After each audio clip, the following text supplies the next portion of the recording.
are live.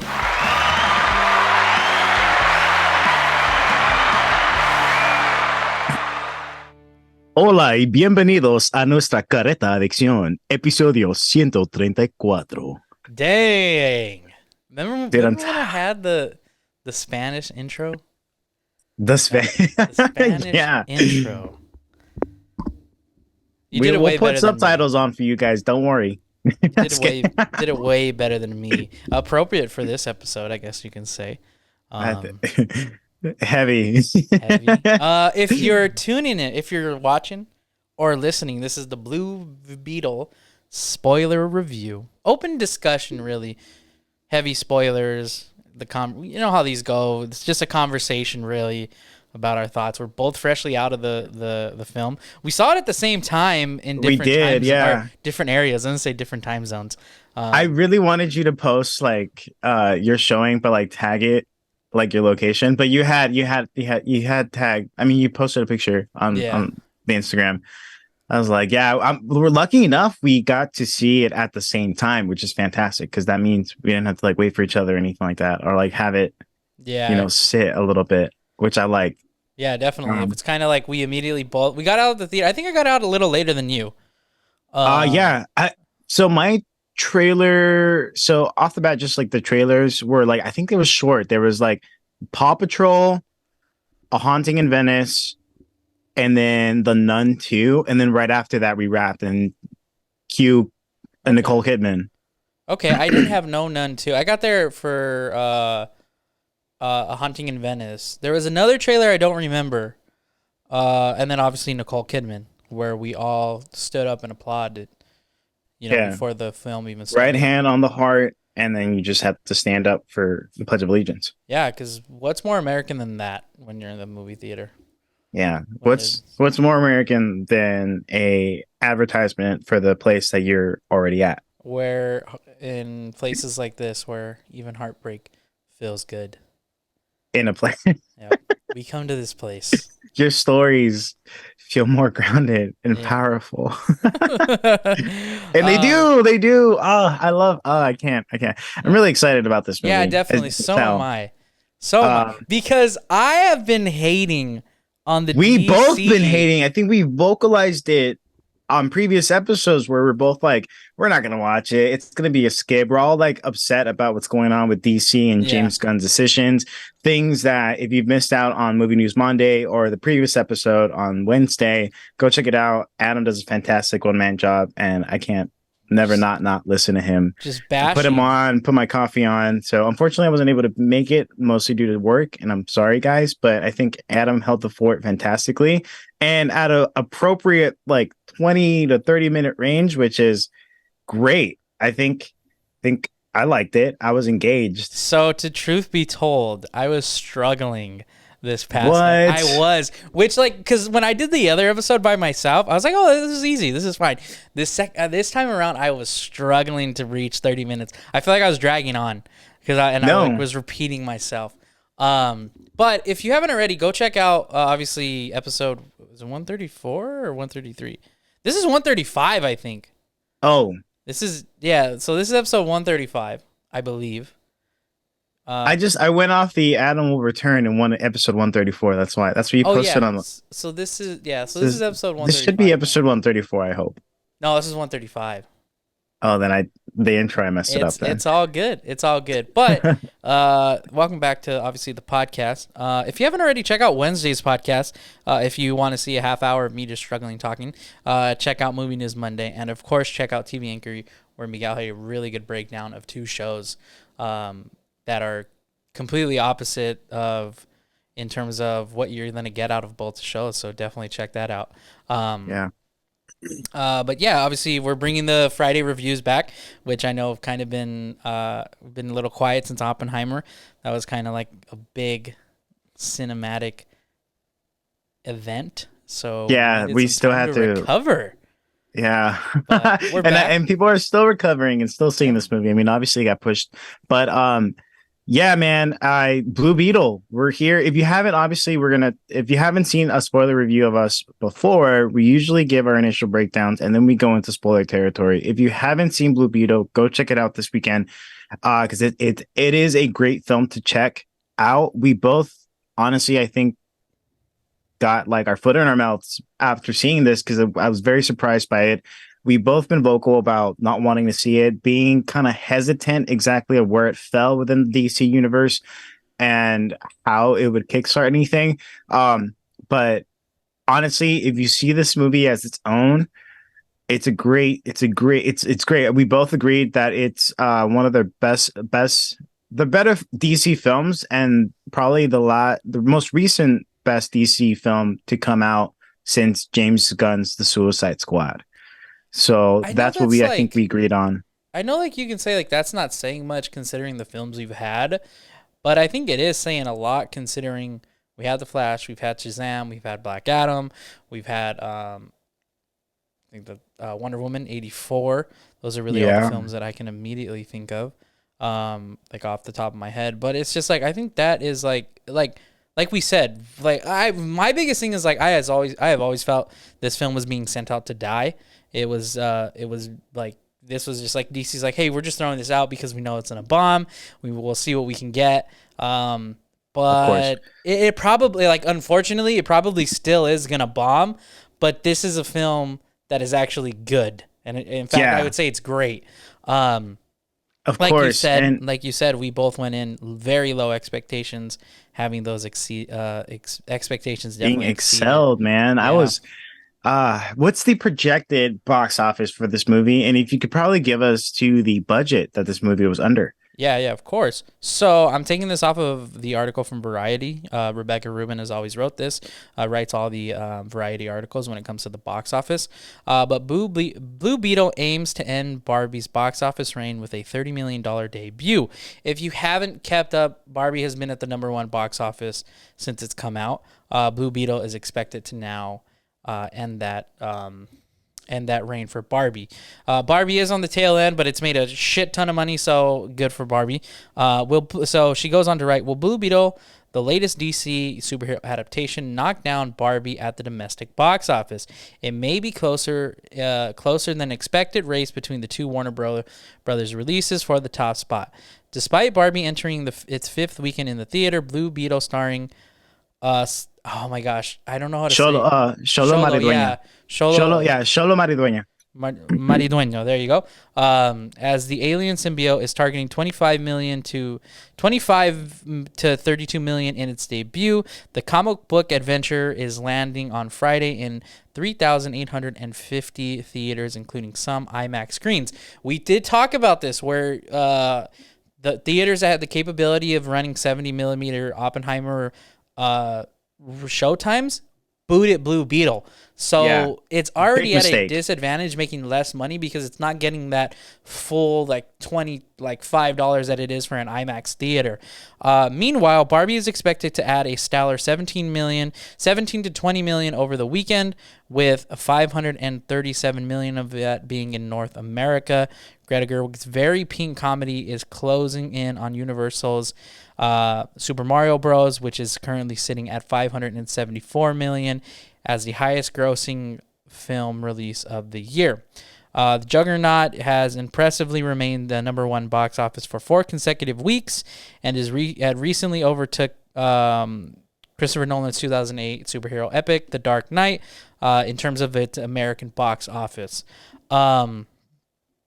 Yeah, Blue Beetle cost 125 million to make and is the third film of the 4 DC films expected to open theatrically in 2023. It's hoping to avoid a similar box office fate as the comic book studios' 2 prior misfires in Shazam: Fury of the Gods and The Flash. Shazam missed its projection with missed its 30.1 million projection, and The Flash fell short of its $50 million start that it was expected. The last film of this year is Ant-Man and the Lost Kingdom, which is a sequel to the $1 billion blockbuster film that opens up in December. So we're here in the first film, the official first film under James Gunn and Peter Safran's universe, comic book universe, DC comic book universe. Can you go ahead and give us a little insight on who was writing and directing those films? Absolutely. Thank you for asking. I have Angel Manuel Soto as a director, and I'm just pulling, he's a director and producer and writer. He's born in Sanctuary, Puerto Rico, son of a war car salesman and a flight attendant. And Son of a car salesman and a flight attendant. Studied architecture and advertisement. Always loved film. Now he makes them. He is a cinephile just like us, and he travels all over the world doing it, including Australia, Thailand, Cambodia, France, USA, and Puerto Rico. He's not planning on stopping. He's had 11 wins and 21 nominations. His recent, he's known for The Farm, which is a 2015 film that he directed. La Carta, 22 Weeks, which got rave reviews in the International Film Studies, Film Festival, and then En la Privacidad de Mi Hogar. So this could honestly be his first directorial debut in the American national film. I want to say district, but just like community. Yeah. And fantastic job. I think his direction with this movie was phenomenal, and we'll get to that, of course. But I'm gonna go on and talk about the the writer, who is Gareth Dunnet Alcolcer. He has 4 wins and 4 nominations. He's known for Miss Bala, Contrapelo, El Muerto, and of course recently Blue Beetle. Same thing, both from Latin American backgrounds. Mostly, I think this is going to be also his first groundbreaking work in the USA film audience, which is fantastic. And honestly, it shows. It shows when studio heads put trust in unknown directors. It's just like the unknown actor that are getting their footing in. And this is a great start, especially with a superhero that, and I'm going to quote my friend Perla because I told her I would, because she goes on and states that she goes on and states saying that I'm just excited about the fact that one of the few good DC movies is centered around a Mexican character and is filled with so much Mexican influence. So shout out to her, because that's the best way I could put it for myself as well. And yeah, it just shows. And off the bat, man, like, you can tell there is obviously so many influences here that are derived from Mexican culture itself, from Mexican pop culture specifically. And some of it, if you go in without not knowing, it might fly over your head.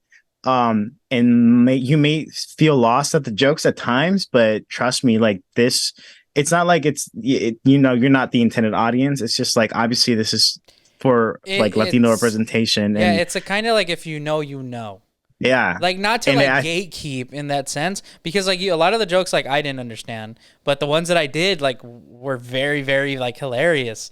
Yes. But it's like, it's that sense where it's like, if you know, like, if you don't, like, then you're kind of sitting in the dark on this one, unfortunately. Absolutely. I love Perla's quote, and shout out Perla, who designed our very first logo. I love that quote, because it's like, yeah, like, it's just like, this is one of the better DC films we've had in a while. And it's, in my opinion, like, I'm going to be honest, since 2013, I think it's the 3rd best DC film. Yeah. It's just like, I don't think it's better than The Suicide Squad or Man of Steel, but I don't think this film needed to be. Yeah. And it's on its own lane. Absolutely. Yeah, like, I think it's on its own path completely, because even though it does follow a superhero formula, it's a very unique one, because usually you have your character that's trying to figure himself out, keeping his identity secret from his family, from his friends. And here he's completely involved. The family is involved. They're not just secondary, stereotypical side characters that, throughout the story get sidelined for whatever reason. Mm-hmm. They're incorporated. Every single character here, everybody in the cast had their moment to shine, and you could tell that there was a unity behind this ensemble cast, because in its own self, even though it is about Blue Beetle and Xolo Maridueña's character, Jaime Reyes, it is not solely focused on him. It is about his family, and it's about him and his process of growing, but he can't do it alone. He has to have that support, and that's something that other superheroes within either DC or Marvel really haven't had at the time. Some people obviously like you have your staples of like Captain America and Iron Man, and you have your Batman and your superhero, I mean Superman, and they all have their own like secret identity. Got to keep it secret, got to do this on my own, fight. And this was a very much more involved origin, which is very nice and a very good, unique spin on the superhero formula. Definitely, definitely. And before we get into like our initial reviews, our initial thoughts out of the film, just want to give one last hats off to and how Manuel Soto and is it Gareth? Uh, Yeah, I'm gonna it butcher it. is Gareth the Net Alcocer. There you go. Yeah, fantastic job, guys. You guys fucking killed it. Yeah, Angel, definitely. dude, Angel behind the camera was crazy. I think we did some 360 moves there where it was all probably one take Hmm. and it just flowed so well. And yeah. But So I mean, how was your theater movie experience? Because for me, we had it wasn't a full theater. Then same again, it here. was a 2 p.m. showing on a Yeah. Thursday. Um, but I hope that later on tonight the movie theaters are filled more, and obviously this movie gets more buzz. But for me, all the jokes landed. Everybody was laughing. People were there with their families, and yeah, it there was a really great energy in the room to see people just get everything that they in this movie. Hmm. Yeah, I mean, I feel like a lot of people weren't laughing at the jokes. Maybe they just didn't understand them. I was probably one of the people kind of laughing at majority while the jokes that I understood. It was relatively a silence, I guess quieter audience. It felt like there were a lot of also like students in this showing as well. Um, because there were a lot of people walking in with backpacks into the theater. I know we know how that is, going after school to the movie theater, and but I Yeah. mean overall though, I mean I had personally had a really good time with it. Um, it's just like I guess I'll kick it off with my like initial thoughts. I mean overall, I enjoyed the film. Are there some things that are like okay, like this is kind of unrealistic? Absolutely, but I don't think this film kind of needed to be realistic for it to be a good film. There is there are some scenes where you kind of just have to throw out the logic because the film is just working. It just works in that sense. A lot of the scenes where not to be oh well actually I'll keep it for the spoilers in the sense like that. I also do like that this film knew exactly its size in terms of like it didn't bite off more than it can chew. At least that's Uh-huh. how I personally felt.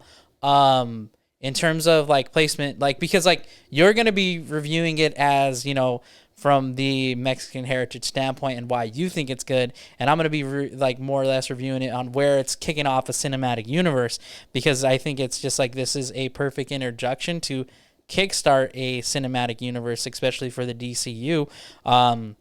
Because again, like I don't think it bit off more than it could handle. I think it bit off the right amount, and at Yeah. sometimes it could have probably bitten off more.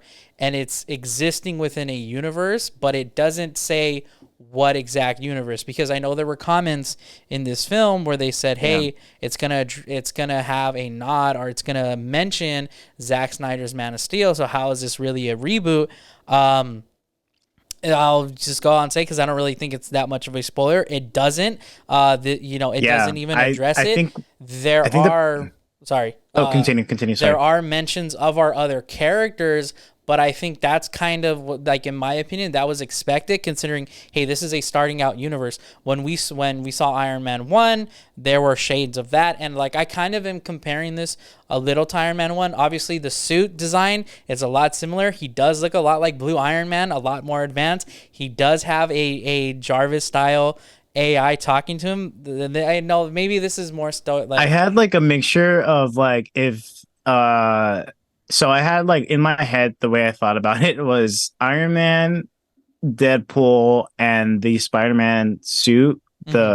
the Iron Spider, like Okay. all clashed together and became one, but obviously like symbiotic. Yeah. Okay, yeah, and obviously they mentioned that. In terms of the suit, sometimes I felt like there were shades of the SPD Shadow Ranger in there. So I was watching that. I was like, dude, he kind of like the way he's moving and the way his like is just like his presentation. I feel like he's a Power Ranger. It makes with It like, felt, yeah, I'd like that. I think yeah, I like that. I think that's why I think I enjoyed his character design because the suit itself, even though it is symbiotic and you can tell there's some scenes where like it's CGI, it's crazy because there's a perfect balance there of the it being an actual suit and then the additions of the CGI as well. hmm Which made to me the suit off the bat looks phenomenal. it's Off a like good first suit.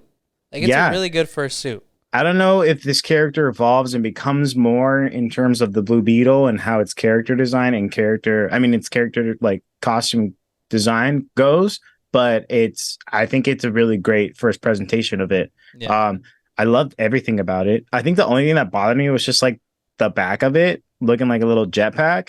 yeah, But I mean, that was it. Everything else was fine for yeah. me in terms of presentation. But I think what Adam was also trying to just get at too is that the reason why this movie is successful, I think, is going to be successful and is better written and one of the better DCs because previous DC movies, I think, have the problem of focusing too much about like setting things up, and that's another thing that Marvel has been kind of suffering with too. Set like not focusing on its own characters, but trying to set up for the future things where it's Yeah. like, as opposed to neglecting the heart of the story here. This is, I mean, this is where Blue Beetle like is way better off because he's not like, yeah, there's mentions of things and Jaime Reyes literally comes back from Gotham because Yeah. he went to Gotham Law and got his, his degree in pre-law. And you can see he rocks his sweater and everything, which I kind of want, not gonna lie. I want the Yeah. Gotham Law, and goes on. And there's Yeah. mentions, and then there's that comment that you see in the trailer, like Batman's a fascist, So there's little references, but it's not so focused on that A one expansion of the specific universe. like universe. Yeah, it And sets up Palomara City, which I think was a fusion of like Puerto Rico and like Miami yeah, in and that sometimes sense. it felt like they were overseas in terms Yeah, of like in Asia. exactly. I'm like, where are we Yeah, yeah, geographically? But to me, the it was crazy. It was beautifully stunning. The city was nice. It was like very far tech. Um, but yeah, my initial thoughts are similar to Adam's. I'm very pleased with this film. I'm surprised by this film. I think I was talking to my roommate about it yesterday, and he was all like, he kind of made a joke, and he was just like, "Can you believe like this is like your movie?" Like in terms of oof, representation, I'm just like, yeah, I guess it's like I know it's a Beetle, but it's like then we have like people like Spider-Man, and then we have like a bat, like yeah. but it's like and yesterday I was kind of biased as well too. I was like, I don't know, like I don't know exactly if it's gonna like take me by surprise, but it's gotten a guaranteed fresh on Rotten Tomatoes and of its early reviews. And I think obviously after seeing it, I can definitely say that I enjoyed this movie very much. I loved everything that it brought. It brought a references and culture references to me that I like. I don't think I've even talked about at all. Like they talked about El Chapulín Colorado, which is a famous TV comedy show made by Chespirito, who is like a phenomenon in Mexico. You also brought up telenovelas like Maria del Barrio, who is a rags to riches story of this lady who is literally in the poor community and meets someone and falls in love, but he's rich and brings her out of that poverty. And and it applies to Jaime, where it's like his It's like a counterpart running is, gag. It's a yeah, running it's a gag in the running film, gag, and and they like it's sing so the theme great. song for it, and Yeah. it's so great, and you even see like other characters acknowledging that. And I think even oh my god, why am I blanking on his name? George Lopez was a fantastic addition to this too, bringing the whole family together as Rudy Reyes, who is like the IT tech guy, who's kind of seen as like the, he's the uncle that had just kind of like, gave up on his life and he's living on the couch, but he's not. He's much more intelligent than that. There's layers to these characters.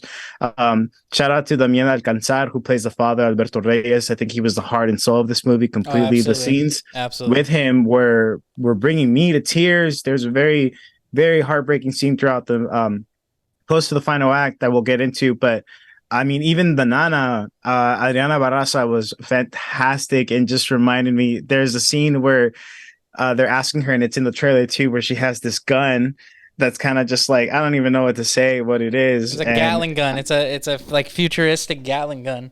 yeah, and they're all asking, it's like, what do you know? And she like clips her little trencitas, and it's like two Mm. little pigtails that just come down in like this really traditional Mexican hairstyle. And it's just like, oh man, this is sick. Every little nods were just like, and I texted my family midway. I texted Adam this too. I was like, I texted my family in the group chat. I was like, and I said it in Spanish. I was like, this is probably one of the best representation of Latino history I've ever seen on screen. Like to the point where it's not just like focused so much on like cholo, like LA kind of culture.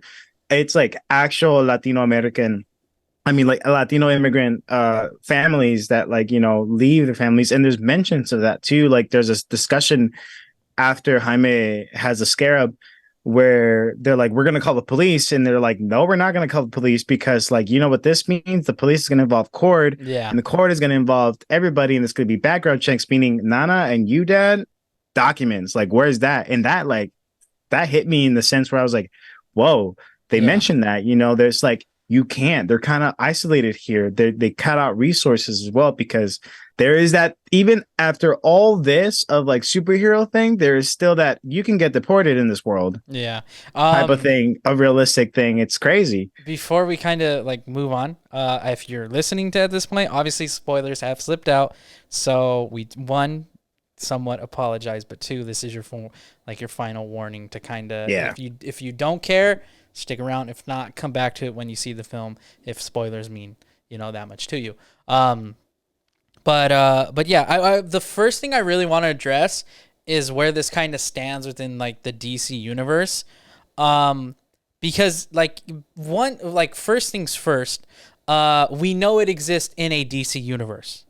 And I love that they don't mention which specific one because we don't know what universe it is. Like, and especially with the issues that the Flash had, we were in the Zack Snyderverse. Now we're in a different universe that features some characters from the Snyderverse, the same variants, I guess you can say. Like we said, like you said, he went to Gotham Law. That's where he's returning from. We do have, the mentions of Superman. We do have the mentions of the Flash as well, and it's just like we have all these big name drops. It turns out Blue Beetle. And this is interesting about Blue Beetle. There's a mixture of components of what they took, in my opinion, from I guess comparing it to Marvel. Because the design was clearly, in my opinion, is clearly inspired by an Iron Man suit. It's obviously easy to do that just because I feel like Marvel kind of broke the ground with that on designing a super futuristic suit. There were themes of the original Ant-Man in this, where it's a passed down, but not really. From an old generation, it's kind of like there was a Blue Beetle that existed, but we never see him.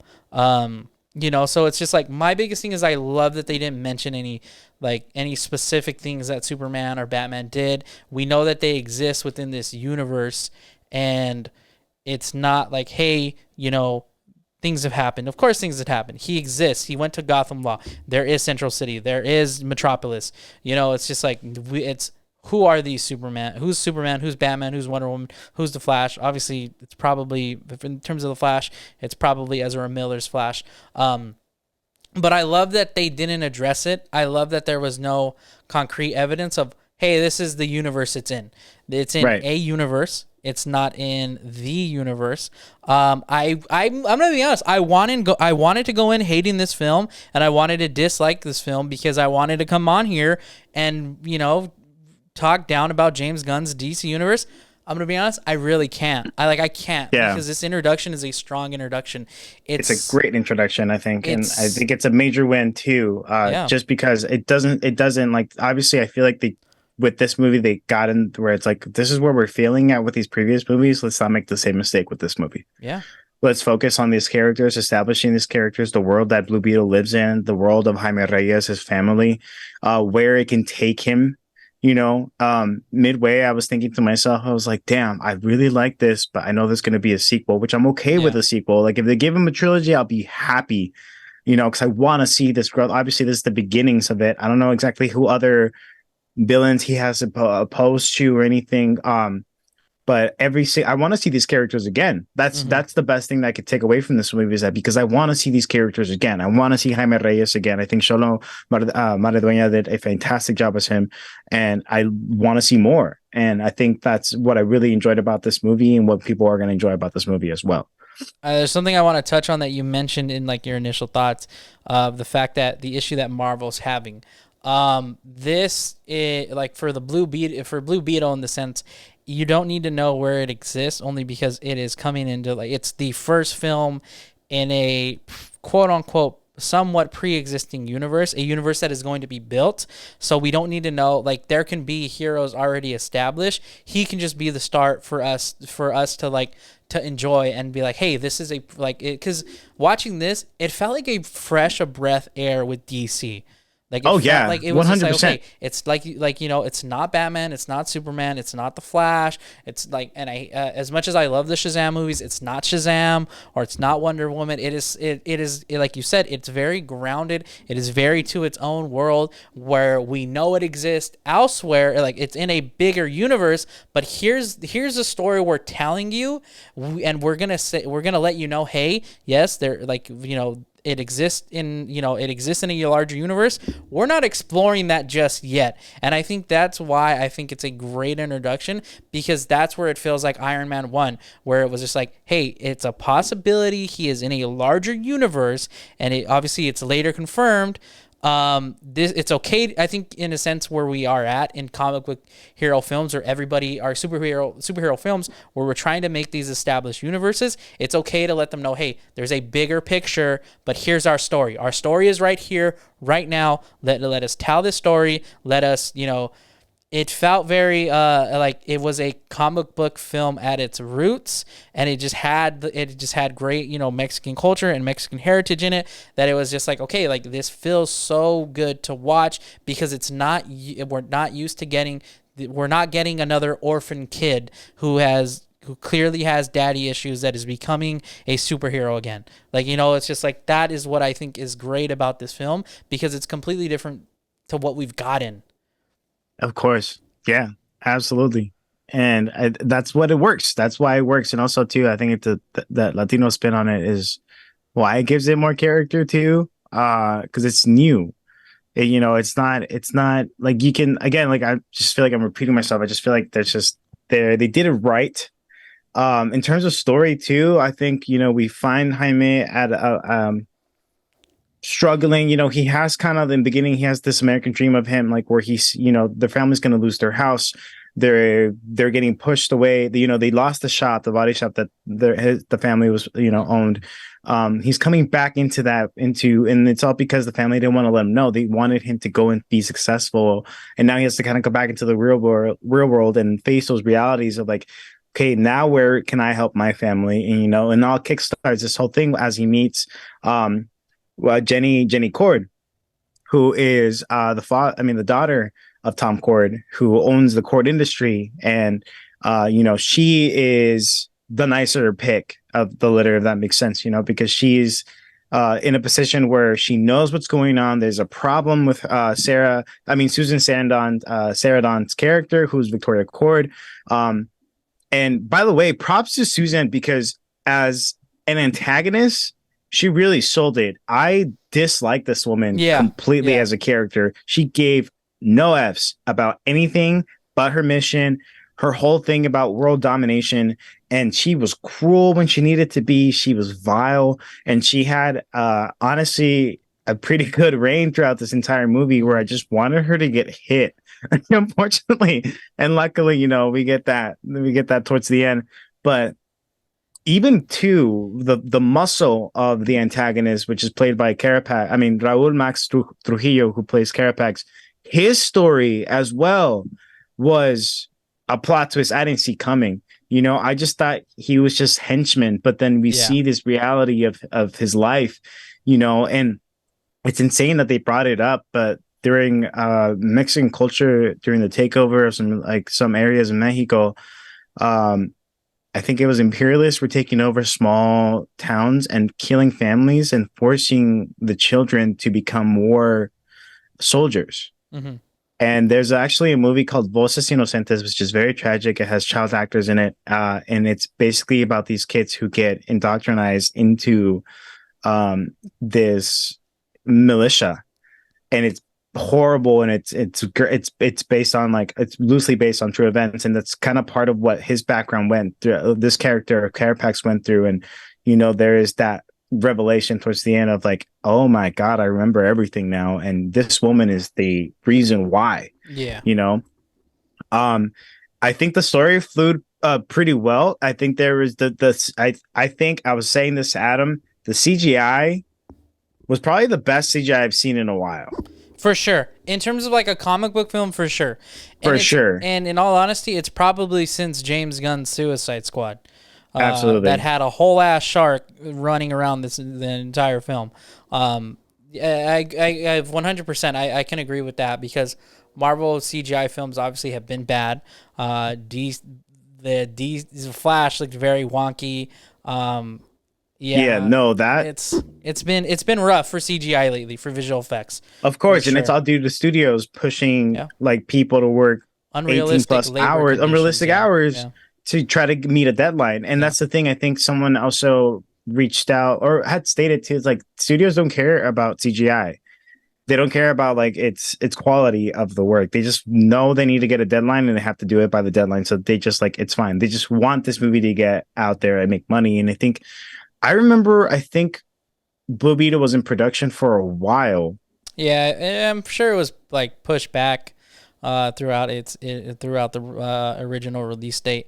One thing I want to say, because I want to talk like obviously like there is some bad of the film, like obviously no film is perfect. When I say there was some logic that had to be thrown out, it has a lot to do with like what the family, in terms of like them being able to fly that ship, them knowing how to use the Blue Beetle technology like immediately, but it's just like at the pace the film was flowing, it just like you have to like, it's okay to throw out that logic because at the end of the day we are watching a dude who got taken over by a scarab of alien technology and alien existence in the living room. So it's just like I think that was like completely fine. I was like, you know what, I was just like, I'm having such a good time with this film. Dare I say fun time with this film, because on this podcast, if we say it's a fun film, that it's means a fun film. Sucks, it's hilarious enough. Brandon Davis had tweeted review, and then he's like, it's a fun film, and then I sent it over to Adam, and I was like, oh no, it's not the fun movie, because we've discussed this before. We're like, if a movie's fun, you're like, oh, it probably sucks. Yeah, it's like, okay, but no, blew us away completely, and I think it's obviously because of the direction the director Van Jimenez Soto, and the writing, and how characterly fleshed out the cast was, the sense of family and unity behind it, because it's a story about power. It's about power within the core family. It's about a story about perseverance, which is, all about Latino heritage, and continuing to begin again in a different country and continuing to be more than that. Because there's a quote that Rudy Reyes states, George Lopez, he's like, it wasn't the hardest thing, like at 19, 20, to immigrate to a different country. That's not the hardest part. Crossing the border isn't the hardest part. It's the next 20 years after that are the hardest part. It's working unrealistic hours to just get your family to be in one place all together again. That's what chinga, that's the chinga that happens. And that's a really important factor of the of the movie, and that's part of the message, perseverance. And it's also about family altogether, because at the end of the day, Jaime wouldn't have gotten to, in a sense, link up with the Blue Beetle had it not been for his family, and also his strength to protect his family. Mm-hmm. And I think that captures it all together. I think that's why I enjoyed this movie a lot, and it hit home for me. Which for me, I'm going to be honest, I am a little biased for seeing it. Maybe after my second viewing, I'll pick up the flaws in it. But I know I'll also say that it's not the perfect film either. It's not going to be like every movie is not going to be perfect.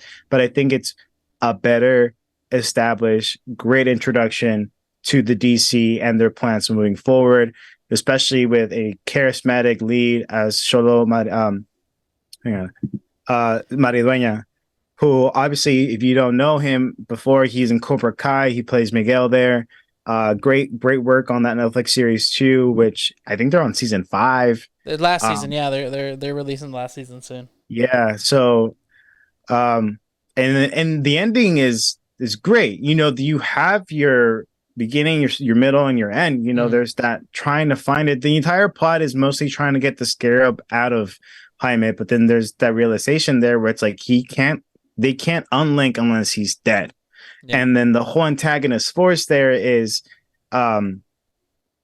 we're trying to get this scarab so that way we can mass produce the scarab's power and create an army, which honestly just feels like a dictatorship completely, because whole thing was just like, you just want to govern. You think you think military funding and like a militia is going to be the key to having world peace? Like, no, that's not. No. And that's why I say it's like similar to like the like Shades of Iron Man 1, because it's just like, what did Obadiah want to do? What did the Ironmonger want to do in the first one? Is he wanted to mass produce, or he wanted the technology that Tony Stark had, you know, in the arc reactor. And then obviously even in the second one, we see that again with Justin Hammer. And, you know, it's just like, obviously it's not Iron Man to the DC's Iron Man to its core, but there are some similar features where you can say, yeah, it does. But hey, if you can go and take influence from someone else and make it good and make it enjoyable, like they did in this film, have at it. Like, you know, it's just like nobody owns one specific thing.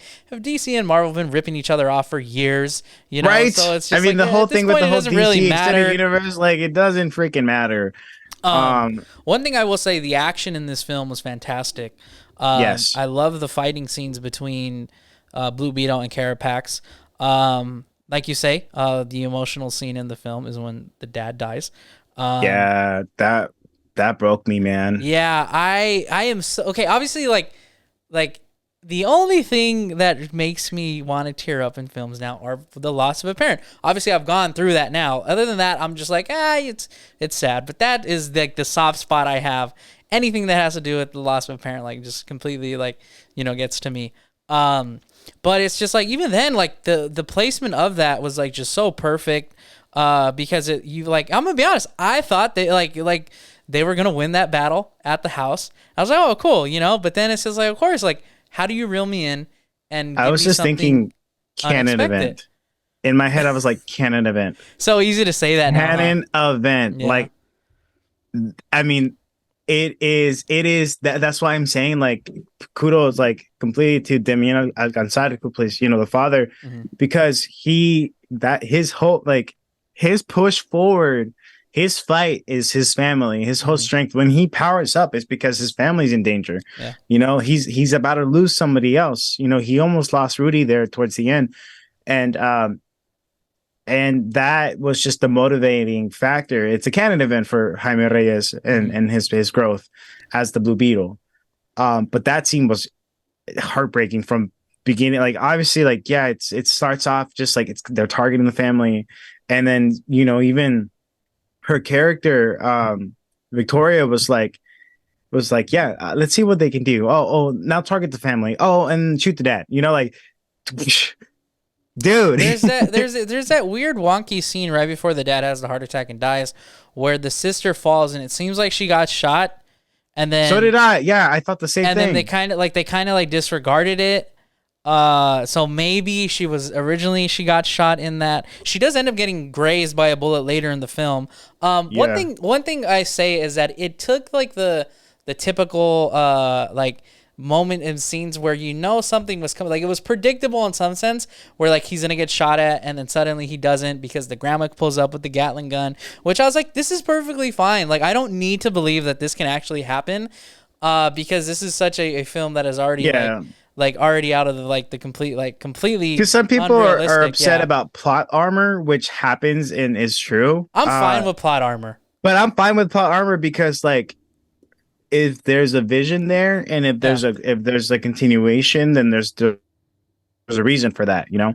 But I'm okay with plot armor. Y'all need to relax. Like, it's also just Yeah. All of our favorite characters in cinema and TV history would be dead if there was no plot armor. Like all of our favorite, like Exactly. we would not have the iconic build up of characters that we do without plot armor. And I think Yeah. people like need to be a little less on like, oh, they need plot armor. Like one thing I've always Yeah. criticized with Stranger Things is that at least one of the main characters should die in that in the show to create that weight. It's like stop killing these less important characters, but at the end of the day they all have plot armor, and it's just like, but that's where I think the fifth season kind of comes in. I'm kind of like sidetracking, but if you're curious onto what it has on Rotten Tomatoes, it's currently sitting at a 79% on the thermometer with 117 reviews. Obviously, there's no audience score yet because we're recording literally day one, or I guess you can say day zero of release. It's officially not out till tomorrow, or at the time of you listening to this, it's officially not out until Friday, the 18th. But the whole, and then the scene where it's just like, okay, he has that revelation with his dad where it's like, oh, this is your purpose, this was my purpose as well, like you're meant to be one with the scarab and the alien technology, and then he suddenly knows how to use his suit. Like that's perfectly fine. Like again, it's just like it took all the thing, it's already been done, but it works because of the way we've written this script. Our world, Yeah. like I'm more accepting because you've fleshed out my characters, these characters that I've been watching enough to be like, you know what? It's not, I don't want to say it's lazy writing because everybody does it in the sense of like when you learn how to master that. But you know what? I'm willing to accept it because this film's working. This story is working for me. So when For real, I think also too, to add to that is the importance of the story coming full circle because beginning Kajida and Jaime Reyes were completely two different yeah, holding the suit. There was a fight in there, and I think it was throughout the entire movie where there was like the entire thing that Kajida, the suit is doing is trying to become one with mm-hmm. him. But on their own terms, where they can meet halfway. And there's a moment of weakness, and it's mostly out of anger. Yeah, Jaime at the end where he's about to kill Carapax. mm-hmm. And it's brought back again. It's a similar thing that happened earlier in their first fight where Kajira is ready to kill this guy, and Jaime's like, "No, we're not killers. Like, I'm not doing that." And he sends some control. He gets control of his body again. And in this one, towards the end, Kajira is like, "No, we're not It's the killers." flip of the coin Yeah, because it and finally understands him. They finally understand one another, which I think is like the good part of it, where it's just like I love that both with the Kajira and then Jaime, they flip on those those expectations, because at this point Jaime's at his end. Like he's at the end of it, like the end of the line where he's like, you know what, you have messed with my family. You're kind of gonna pay for that. Also yeah, at this point we were led to believe that George Lopez had died in the film, which he didn't. So it's just like it was kind of understandable. He had already lost his dad. So it's just like he was at the end of his rope. I understand that in the sense. But then he be like, and then being brought back by the thing that wanted to kill originally. I think is just like, I love like that full circle. I'm a sucker yeah, for it. I eat it up all the time. Where it's just like I'm just like perfect. This is great with me. this is a story that doesn't have any loose ends, I feel. Yeah, And not I too like many that. You can like, tell like this whole movie had its beginning, middle, and end. It didn't like leave anything open. Of course, with its post credit scenes, that's later. But even that, like in my opinion, was like that was predictable. Like that was coming. Like at least for me, like I was just like, you know what, that feels like this. Yeah, we were heading in that direction. uh-huh. Yeah. Any final thoughts on this? I think we did it.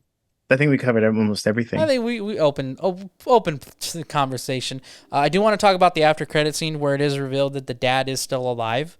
That's where it kind of takes shade of like the inspiration of like the Ant-Man, where it's just like somewhat of a passing of a torch, but not really. That's what the first Ant-Man was, and then it's later revealed, oh hey, Hope might be alive. It is then later revealed the dad is 100% alive.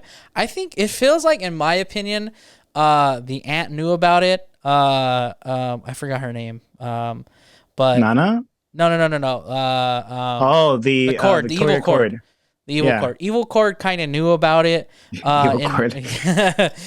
in my like, it felt like she kind of knew the dad was still alive because she never referred to him as dead. They always referred to him as, oh, he's missing or he left. He just abandoned us. Which I think that's an interesting way because I think at like that point in your life, you're like, oh well, he's got to be gone, right? He would have contacted us if not, it's just like nobody just goes and up and leaves without, not coming back or sending a trace, So I kind of felt like it was a little obvious that we're heading in that direction of storytelling, which again, me personally, like I'm fine with that because I feel like it now gives the Blue Beetle the man in the suit because we know the dad was at some point an inspiration of Blue Beetle, which I want to bring up as well. George Lopez is a big fan of the original Blue Beetle, and this is where he does call Batman a fascist, and he hates Superman and Flash, as well because the Blue Beetle was a character that he can look up to, and I think he's like, oh, he was like inspirational and like honorable and like somebody you could look up to and stuff like that. And it was funny to hear him talk like in that sense, which let the record show that I went to go see this film only for George Lopez, but left excited over the entire cast. Yeah. Yeah. I went in with, again, no expectations, and I was blown away. And it made me have this high that I love leaving with when it comes to after seeing a really good movie. Mm-hmm. And I haven't had that feeling in a while since Barbie and Oppenheimer, which isn't like that far away. But only a month ago. Yeah, I mean, but still, like, no, thank you. It felt nice. It felt really nice to get that. But yeah, I think that's my end. I think that's gonna cover. Yeah, this feels like the end of the summer season. This feels like this is like the end of like the like our summer list of films that like really came out that I guess had Blue Beetle, not so much. We know not many people are going to be seeing as much as Barbie, Oppenheimer. I would say even maybe more people will see it than Haunted Mansion. But even Guardians or Fast and Furious, all the films that we've reviewed, is it on par with Guardians and Across the Spider-Verse? Me personally, I will say no. I don't think it needs to be because this is a brand new. I think it's in its own lane again. I don't think it's you can compare it to. I think if anything, it's on par with it being a good film, like those films are. Yeah. 100%. I think it's I can add Blue Beetle to my favorites of 2023 thus far, and that's saying Scream 6, Across the Spider-Verse, Guardians of the Galaxy Volume 3, Barbie, Oppenheimer. We've had great films this year. Yeah. But we've also had some really bad films this year. Yeah. Did you see Talk to Me yet? No, I need to.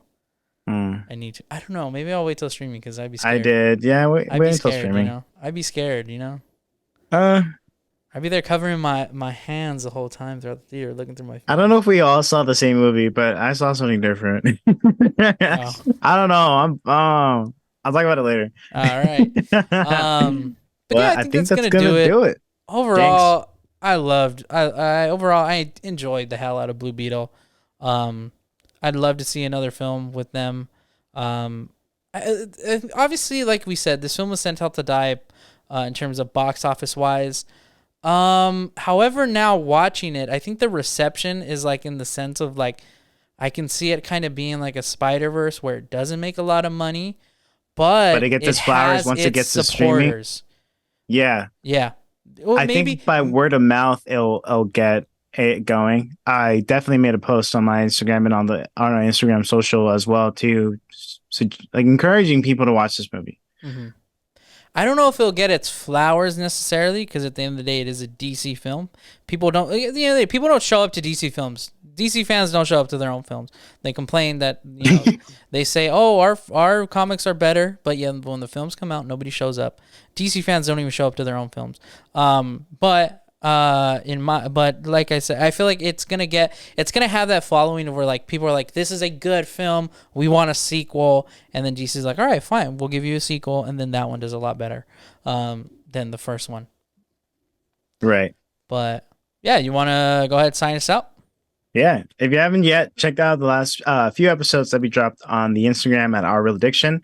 And if you want to see more content of this, make sure to like, subscribe, and hit the notification button because we will be posting weekly. Follow our socials at Our Real Addiction, where you can find our personal socials as well, and also on our Twitter at Our Real Pod, and on TikTok as well, where we post little reels so that we sense what we're talking about. And as always, I am Miguel. And I'm Adam. And this was episode 135 of Our Real Addiction Blue Beetle spoiler review. Sick Parvis Magna, everybody. Sick Parvis Magna.